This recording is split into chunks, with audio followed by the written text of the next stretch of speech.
جو چیز جتنی ناممکن ہوتی ہے وہ اتنی ہی ممکن بھی ہوتی ہے، لیکن کون جانے ہم ذرا سی دیر دیکھ لیں تو انکار سمجھ لیتے ہیں۔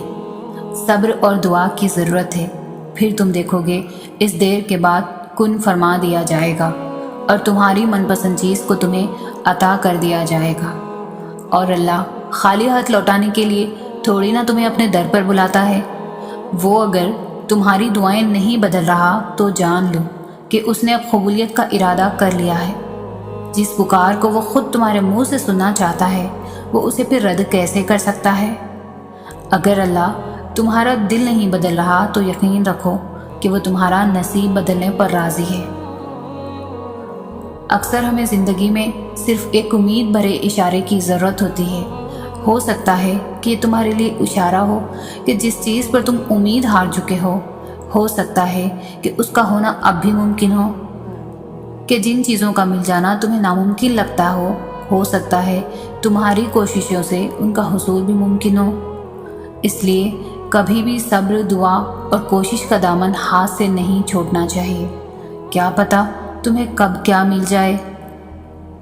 اللہ سے اتنا مضبوط تعلق بناؤ کہ جس روز تم اللہ کو آواز نہ لگاؤ نا، اس روز اللہ فرشتوں سے کہے میرے بندے کی آواز نہیں آئی آج، پتہ کرو اس کا اور میری مدد لے جاؤ اس تک، میرا رحم اس کی طرف لے جاؤ تاکہ مجھے اس کی آواز آئے اور وہ مجھ سے کہے یا اللہ میں ٹھیک ہوں۔ گھبراؤ نہیں، یہ مشکل وقت عن قریب گزر جائے گا۔ تم یقین رکھو گے نا اللہ پر تو اللہ تمہارے لیے کافی ہو جائے گا۔ نظر انداز کر دو وہ سارے وسوسے جو تمہارے دل کو بے چین کرتے ہیں۔ تم مدد مانگو اللہ سے، پھر دیکھو کیسے تمہاری سب مشکلات کا حل نکل آئے گا۔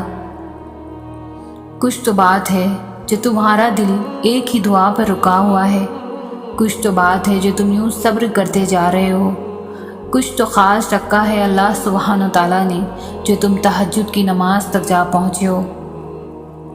جب دعا مانگنے لگو تو یہ یاد رکھو کہ جس سے مانگ رہے ہو وہ المجیب ہے، یعنی کہ تمہاری دعاؤں کو قبول کرنے والا۔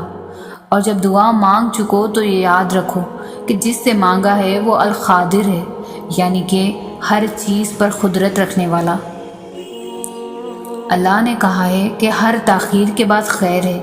اللہ نے یہ تو نہیں کہا کہ وہ خیر تمہاری من پسند چیز کی صورت میں نہیں ہو سکتی۔ تم اللہ سے اپنی دعاؤں کی بہتری مانگا کرو، کیونکہ جب تم اللہ سے اپنی دعاؤں کی خیر طلب کرتے ہو تو اللہ تمہاری من پسند چیز سے نہ تو کبھی تمہاری آزمائش کرتا ہے اور نہ ہی کبھی تمہیں اس شے کی طلب لگاتا ہے جو تمہاری نہیں ہوتی۔ دعاؤں سے فوراً معجزے نہیں ہو جاتے، دعائیں آہستہ آہستہ تمہارے لیے اسباب بناتی ہیں اور پھر تمہیں اس مقام تک لے جاتی ہے جہاں نا کی گنجائش ہی نہیں رہتی، جہاں تمہارے یقین کے سامنے تمہارا نصیب بھی گھٹنے ٹیک دیتا ہے اور اللہ کن فرما دیتا ہے اور تمہیں تمہاری محبت سے نواز دیا جاتا ہے۔ صبر کرنے والوں کے لیے اللہ کی طرف سے خوشخبری ہے۔ کیوں تم نہیں سمجھتے کہ گزر جائے گی یہ مشکل گھڑی؟ تم ناراض نہ ہو اللہ سے، تم تو محبوب بندے ہو اس کے، وہ تو نوازنا چاہ رہا ہے تم کو ہر گناہ سے کر کے بری۔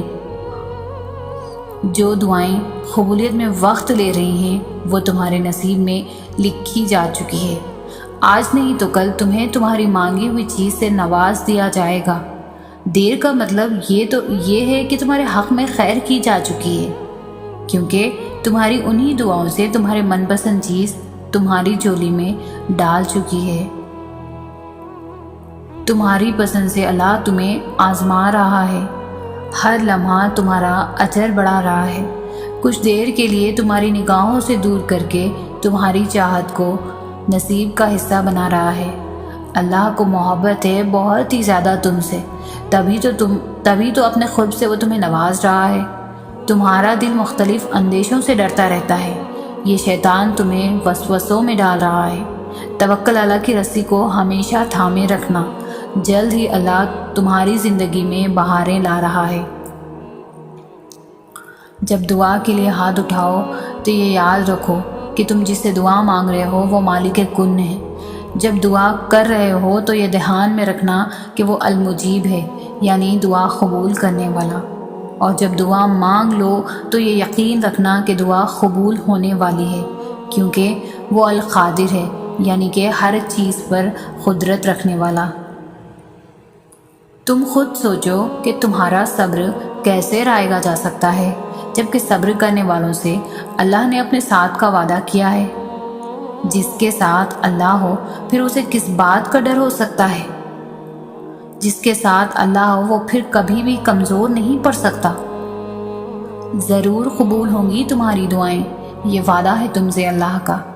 اللہ تمہاری بہتری کے لیے تاخیر ضرور کرتا ہے، لیکن وہ بھولتا نہیں ہے، نہ تمہاری دعاؤں کو اور نہ اپنے وعدوں کو۔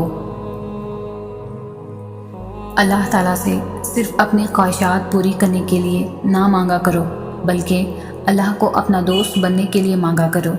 کسی وجہ کے تحت اس کو یاد نہ کرو، بلکہ اس کو راضی کرنے کے بہانے ڈھونڈا کرو۔ دنیا کی عارضی چیزیں نہیں بلکہ خدا کی دوستی مانگا کرو، کیونکہ جب تمہاری رسائی خدا کی دوستی تک ہو جائے گی تو پھر پریشانی کیسی اور دکھ کیسا۔ اللہ تعالیٰ تو اپنے ہر بندے کے ساتھ ہوتا ہے، مگر اس کا کوئی بندہ ہی اللہ تعالیٰ کا دوست ہوتا ہے۔ جب تم اللہ تعالیٰ سے دوستی کرنے کی جستجو کرو گے تو مشکلات کے دروازے خود بخود کھلتے چلے جائیں گے، ساری تکالیف دور کر دی جائے گی، ہر درد کا مرہم بھیج دیا جائے گا۔ اللہ تعالیٰ خود کہتا ہے کہ میرا بندہ میری طرف چل کر آئے گا تو میں دوڑ کر جاؤں گا۔ اللہ تعالیٰ کو مناؤ، اس سے لاڈ کرو جیسے اپنے سب سے اچھے دوست یار سے کرتے ہو۔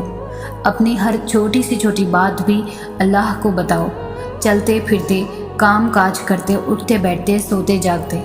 جو بات بھی دل میں ہے جو تمہیں پریشان کر رہی ہے اس کا تذکرہ اللہ سے ہی کرو۔ تمہیں جلدی احساس ہو جائے گا کہ کیسے تمہاری روح میں ایک سکون سا آ گیا ہے، کیسے تمہارے ہر سوال کو تسلی مل گئی ہے۔ اللہ تعالیٰ تمہارا دوست بننے پر تمہیں تہجد کے سجدوں تک لے آئے گا۔ تمہاری دلی مرادیں چاہے پوری ہو یا نہ ہو، تمہیں بے شک وہ ملے یا نہ ملے جو تم مانگ رہے ہو، لیکن تمہیں خدا ضرور مل جائے گا۔ کیا یہ کافی نہیں؟ اللہ ناممکن چیزوں میں نظر آتا ہے جب وہ چیزیں ہوتی ہیں جن کے ہونے کا ہم تصور بھی نہیں کر سکتے، جب وہ دروازے کھلتے ہیں جن کے کھلنے کا ہمیں امید بھی نہیں ہوتی، جب وہ راستے ہمیں اس منزل تک لے جاتے ہیں جس کا ہمیں گمان بھی نہیں ہوتا۔